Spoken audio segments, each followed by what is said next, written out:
સમાચાર પર નજર કરીએ દહેગામથી। દહેગામ નગરપાલિકાની આગામી ચૂંટણીને લઈ રાજકીય ગરમાવો વધી રહ્યો ત્યારે વોર્ડ નંબર 3 ના કોંગ્રેસના ઉમેદવારોએ જીતનો મક્કમ નિર્ધાર વ્યક્ત કર્યો।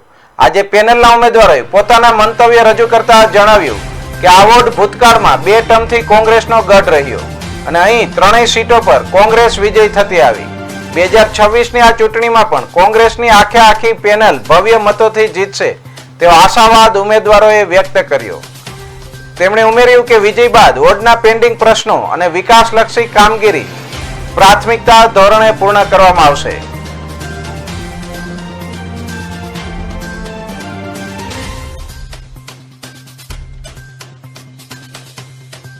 નગરપાલિકાના વોર્ડ નંબર 3 ના કોંગ્રેસ ઉમેદવારોની આપણી પાસે ઉમેદવારો છે। ઉમેદવારો સાથે વાતચીત કરીશું।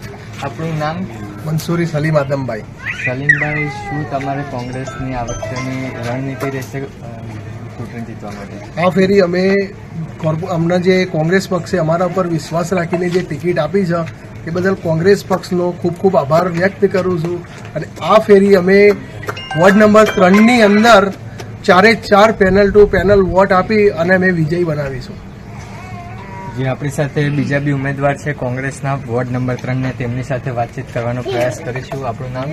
મોહમ્મદ મોદીશ અમીર અલી ગાજી। જી, શું ગઈ વખતે 2000 તમારે 3 સીટ આવી હતી, આ વખતે શું કહેવા માંગશો? 2016 અને 2021માં બંને વખત અહીંયાથી 3 સીટો આવી હતી। એક ઉમેદવાર અમારા કોંગ્રેસના હાર્યા હતા। તે ભૂલ આ ફેરી કરવાના નથી મતદારો।